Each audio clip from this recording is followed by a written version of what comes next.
कि if we have some integral whose limits are variable, किसकी limits है? Function of x. जैसे a b x का function है और बी भी किसका फंक्शन है? एक्स का फंक्शन है, right? And we have some function inside that is f of t into dt, right? And we have to differentiate this function with respect to x.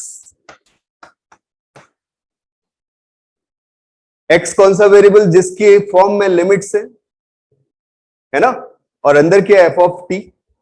तो मैं rule लिख रहा हूं डायरेक्टली। क्या rule होता है? That rule says that this value is equal to db upon dx, upper limit का derivative, and the value of function on upper limit, this minus dA upon dx, lower limit का derivative, and the value of function on lower limit. कौन सा? नहीं, सिर्फ fx। Derivative अपन पूरे की value, बेटा इसका डेरिवेटिव निकला है। ये जो इंटीग्रल का फॉर्म है, इसका डेरिवेटिव इस फॉर्म में आ रहा है, राइट? तो इसमें क्या करेंगे? पहले अपर लिमिट का डेरिवेटिव और अपर लिमिट के ऊपर फंक्शन का वैल्यू, फिर लोअर लिमिट का डेरिवेटिव, फिर लोअर लिमिट के ऊपर फंक्शन की वैल्यू, राइट? तो टी को रिप्लेस कर रहे हैं अपर से और लोअर से। बहुत सिंपल सा तरीका है ये, तब जब आपके पास लिमिटिंग फॉर्म्स दी हुई हो। अब कभी ये हो कि D by d x of integral F x into D x, इसका डेरिवेटिव करना हो अपने को, इसका इंटीग्रेशन का। मैं कलर चेंज कर देता हूं, नहीं तो ये मिक्स हो जा रहे हैं, ठीक है? इसका डेरिवेटिव अपने को करना हो। What do you mean bye integration? Basically what is the proper meaning of integration? हाँ, कंपोजिशन, इनवर्स। आप क्या बोल सकते बेटा? इनवर्स। अब प्रॉपरली सोचो, जो आपकी मैथमेटिकल लैंग्वेज है वो क्या कहती है कि डेरिवेटिव का मतलब रेट ऑफ चेंज, इंटीग्रेशन का मतलब सम। डेरिवेटिव का मतलब रेट ऑफ चेंज। तो जब हम लोग एलिमेंट्री चेंजेस देखते हैं, बहुत छोटे छोटे चेंजेस देखते हैं, तो उन्हें dx से रिप्रेजेंट करते हैं। तो dy बाई dx क्या है? डेरिवेटिव है। और सम ऑफ dx क्या है? इंटीग्रेशन। तो that integral sign is nothing, this is sum. Normally हम जो सम यूज करते हैं फाइनाइट नंबर ऑफ टर्म्स के लिए, या इनफाइनाइट टर्म्स भी ऐसी जिनके जो डिस्टिंग्विश की जाए नेचुरल नंबर्स के लिए के फॉर्म में या इंटीजर्स के फॉर्म में। आपको याद होगा ऐसे लिखते हो ना सीरीज को, sigma n equal to 1 to infinity. तो वहां पे क्या करते हो? आपका n नेचुरल नंबर होता है, ठीक है ना? तो अगर नेचुरल नंबर की फॉर्म में है तो वह डिस्टेंस है बेटा। कितनी बड़ी डिस्टेंस है? 1 1 की डिस्टेंस। अगर डिस्टेंस बहुत छोटी हो जाए, टेंस टू 0 हो जाए, तो सम को एक्सप्रेस कर पाना बहुत मुश्किल हो जाता है। तो उस केस पे अपन क्या यूज करते हैं? इंटीग्रेशन यूज करते हैं। तो integration is nothing, this is sum, right? तो क्या हुआ? एलिमेंट्री चेंजेस का सम, वो क्या हुआ? Integration. And it's inverse is derivative, ठीक है? तो सम का इनवर्स क्या है? डेरिवेटिव। इंटीग्रेशन का इनवर्स क्या है? डेरिवेटिव। और डेरिवेटिव का इनवर्स क्या है? इंटीग्रेशन। तो एक बात दिमाग में आ रही होगी क्या, कि इनवर्स की प्रॉपर्टी क्या होती थी? F inverse f of x this is equal to x. याद है कि नहीं है? और f of f inverse x this is also equal to x होता है ना? We are composing them. किस किस को कंपोज कर रहे हैं? f इनवर्स को और f को। अब भाई साहब, आपने डेरिवेटिव और इंटीग्रेशन दोनों को इनवर्स बोला एक दूसरे का। अगर आप इन दोनों को कंपोज करोगे तो वैल्यू क्या आएगी? fx।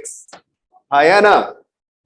बात समझ में आई? क्योंकि इसका इनवर्स ये, तो बचा क्या? आइडेंटिटी, मतलब fx बचा। दूसरी बात क्या आती है बेटा? दूसरी चीज आती है, this is also equal to integration of derivative of f x, d by d x of f x. तो भी क्या मिलेगा? We get the value f of x. तो डेरिवेटिव का इंटीग्रेशन करें तो भी एफ एक्स, इंटीग्रेशन का डेरिवेटिव करें तो भी f x, right? So that is again a very important property. तो ऊपर मैंने बताया आपको Leibniz rule, and this is called, इसीलिए अपन क्या बोलते हैं? प्रिमिटिव डेरिवेटिव वर्ड यूज करते हैं। प्रिमिटिव का मतलब क्या होता है? बहुत पुराना, बिल्कुल फंडामेंटल। है ना। प्रिमिटिव का मतलब एक तरीके से फंडामेंटल, कई लोगों को आपने सुना होगा, हाँ बेसिक, कई लोगों को सुना होगा तुमने कि मेरे पेरेंट्स बड़े प्रिमिटिव है, वर्ड यूज करते हैं लोग, पेरेंट्स बड़े प्रिमिटिव है। वो क्यों यूज करते हैं? जो काम करना चाहते हैं वो पेरेंट्स करने नहीं देते हैं, तो बोलते पेरेंट्स बड़े प्रिमिटिव है। तो मैं उसी प्रिमिटिव की बात कर रहा हूं, that is primitive inverse of integration. Derivative is primitive inverse of integration, और यू मे से इंटीग्रेशन इज एंटी डेरिवेटिव। क्या बोल सकते हैं इंटीग्रेशन को? Anti derivative, right. ठीक है, इतनी बातें हुई। Now let's take a question on this. Problem है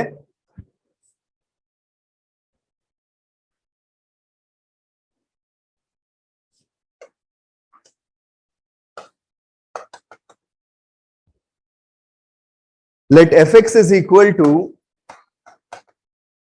integral e to the power x, x minus 1, x minus 2, this into dx, then f decreases in the interval.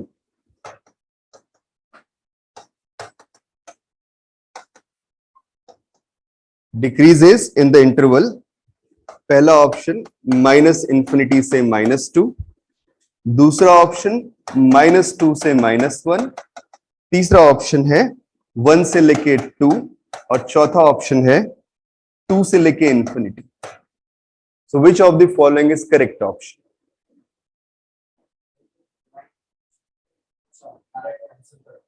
Decreases means derivative.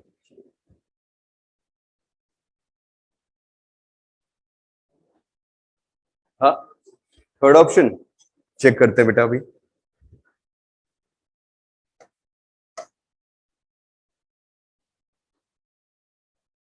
Sign scheme use कर सकते हो, वेविगव method.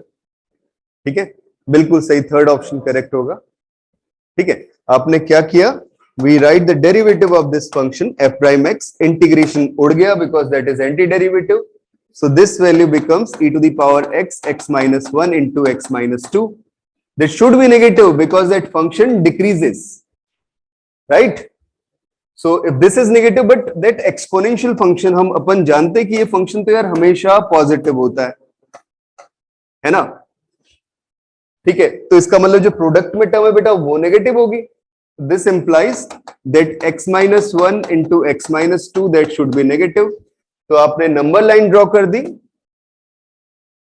Sign scheme जानते हो सब लोग, number line पे दोनों पॉइंट्स रूट्स, एक 1 और एक 2, और ये पॉजिटिव नेगेटिव पॉजिटिव ऐसे चलेगा, अल्टरनेट साइन चेंज होंगे रूट के बाद, है ना। तो सब ये आपका 1 से लेके 2 के बीच में नेगेटिव रहेगा। तो वैसे भी एक बात दिमाग में रखा करो कि जब भी क्वाड्रेटिक इक्वेशन हो तो बिटवीन द रूट्स नेगेटिव होता है expression, outside the roots positive होता है एक्सप्रेशन। तो नेगेटिव दिखा था तो ही डायरेक्टली आंसर तुमने दे दिया था, क्योंकि तुम्हें पता है बिटवीन द रूट्स नेगेटिव होता है। तो कौन सा ऑप्शन करेक्ट हो गया? 1 से लेके 2, right. So this implies that x is belongs to open interval 1 to 2.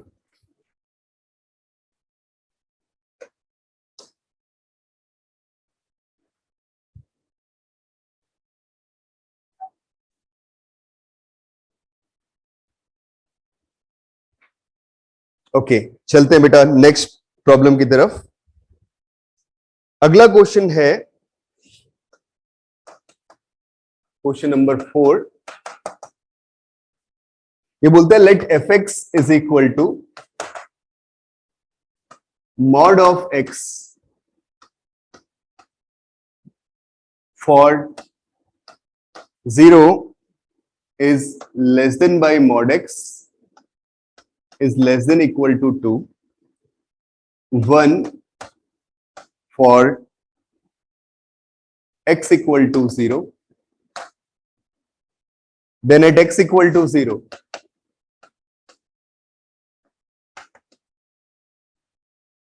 f has first option a local maxima, second option a local minima, ठीक है, third option no local maxima,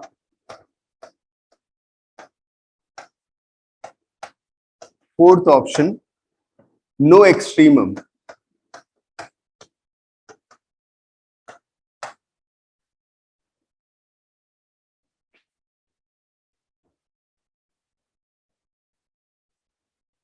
ठीक है, ये सारे जो क्वेश्चंस मैं आपको करवा रहा हूँ ये सारे जेई के क्वेश्चंस हैं। इनमें बीच बीच में ऐसे क्वेश्चंस भी आ रहे हैं जो सीबीएसई के भी, जैसे से पहले वाला साइन की पावर्स वाला आया था। एक्सट्रीमम मींस इधर मैक्सिमा और मिनिमा। एक्सट्रीम बोलते हैं ना, या तो बहुत बड़ी वैल्यू या बहुत छोटी वैल्यू।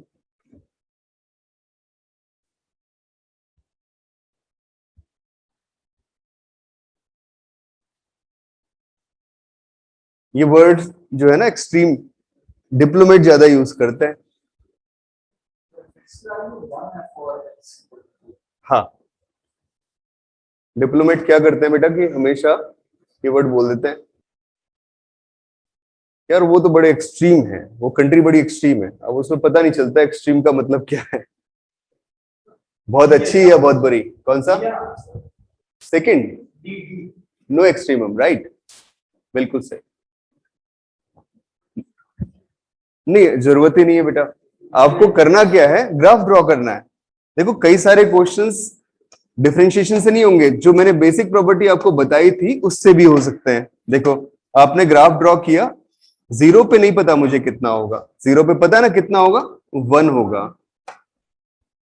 और मॉड ऑफ एक्स, वीरेन बेटा बोर्ड पे देखो, मॉड ऑफ एक्स का value less than equal to 2 देने का मतलब क्या हुआ, एक्स का वैल्यू -2 से 2 के बीच में लाई कर रहा है। इनइक्वालिटी सबको पता है ना। दिस इज, अगर mod of x less than equal to a बोलता है तो इस बात का मतलब x is lying between -a to a। ठीक है, और अगर बोलता है mod of x is greater than और equal to a, then this implies either x is greater than और इक्वल टू ए और x is less than equal to minus. These are two important relations जो बार बार use होते हैं। इसके अलावा एक relation ये भी यूज हो जाता है, अगर कभी बोला जाए zero is less than by mod of x is less than equal to a. What do you mean by this? Mod is not equal to zero. Mod zero कब होता है? At the point. कब होता है? At zero. भाई x का mod का मतलब क्या है, रिप्रेजेंटेशन क्या है कि उसका डिस्टेंस को रिप्रेजेंट कर रहा है। अगर मैं कभी लिखता हूं मॉड एक्स, तो इसका मतलब क्या है, एक्स का डिस्टेंस जीरो से। तो मॉड एक्स जीरो कब होगा? जब एक्स खुद जीरो होगा। तो जीरो का डिस्टेंस जीरो के साथ कितना आया? Zero, right. तो ये बोलते हैं strictly greater than by zero है, तो डिस्टेंस जीरो से बड़ी है, जीरो के इक्वल नहीं है, तो एक्स कभी जीरो नहीं हो सकता। ये इसके कहने का मतलब है। तो इस रीजन में क्या हुआ, this implies that x is belongs to, yes, -a to 0 union 0 to a, right. तो ये तीन चीजें आपके दिमाग में होनी चाहिए। तो मैंने इसीलिए यहां पे 0 हटा दिया, और a पॉइंट कितना है? 2 है ना। Mod x is less than equal to 2। तो आपका जो ग्राफ है बच्चे वो चला गया ऐसे, this point is 2 and here this point is -2। अब ग्राफ देख के लग रहा है ना थोड़ा सा कि मिनिमा कहां पे आ रहा है? 0 पे आ रहा है, बट ऐसा है नहीं। 0 पॉइंट पे वैल्यू कितनी है? 1, राइट। ठीक है ना। मिनिमा कब होता? जब 0 पॉइंट पे वैल्यू 0 होती। बिल्कुल। तो अपन क्या बोलेंगे? No extreme, this is neither maxima nor minima. ठीक है, क्या चीज? एक सेकंड बेटा रुको, थोड़ा सा रुकना। हाँ,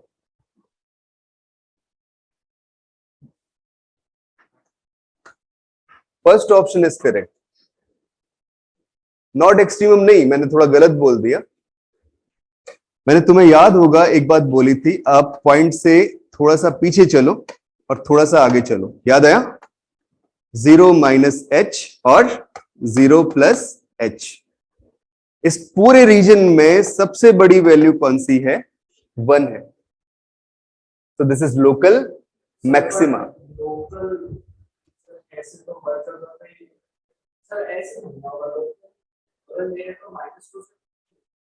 नो नो नो, -2 से 2 बिग बिग इंटरवल यार, लोकल की बात कर रहा हूं। लोकल का मतलब नेबरहुड पे चेक करते हैं, ठीक है ना। तो मैंने स्टेटमेंट हमेशा यही दिया बेटा, आपको नेबरहुड पे चेक करना है। एच कौन सी वैल्यू है? H is very small positive value. अब बहुत क्लोज जाके देखो, आपको अगर कोई भी एक इंटरवल ऐसा मिलता है जिसमें सबसे बड़ी वैल्यू उस पॉइंट पे मिल जा रही है, जिस पॉइंट के अबाउट आपने नेबरहुड डेवलप किया है, तो आप क्या बोलोगे? This is local maximum. हाँ हाँ, हो सकता है बेटा। कभी भी ग्राफ अगर सपोज ऐसे चला गया, देखो मैंने ग्राफ लिया ऐसे डिक्रीज कर रहा है, लेकिन यहां पे एक पॉइंट था जिस पॉइंट पे फंक्शन डिफाइंड नहीं था, उसकी वैल्यू यहां कहीं डिफाइंड हो गई, तो ये वाला पॉइंट क्या हो गया? इस नेबरहुड के हिसाब से लोकल मैक्सिमा हो गया। ये चीज सोचनी है अपने, राइट?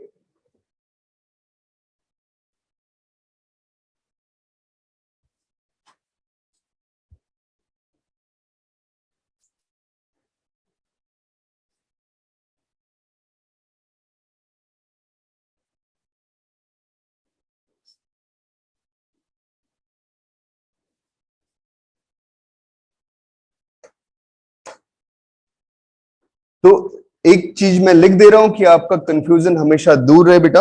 वो क्या लिख रहा हूं? एज ए नोट लिख रहा हूं, this fx has a local maxima at x equal to a if for each x belongs to, yeah, you may say if there exists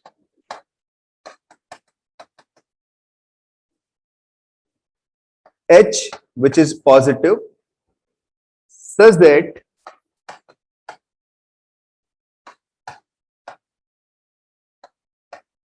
for each x belongs to a minus h to a plus h, fx is less than by f of a और equal to f of a।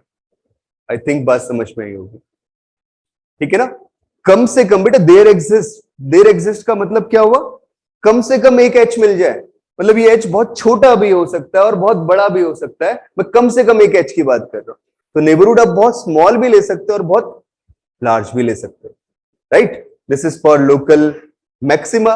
और अगर मैं यहां पे colour change करके लिख रहा हूं, तुम भी ऐसे ही लिख लेना। अगर इसे मैं लोकल मिनिमा बोल दूंगा तो सेम डेफिनेशन चलेगी, बस यहां पे कंडीशन क्या हो जाएगी? That fx is greater than और equal to f of a, right?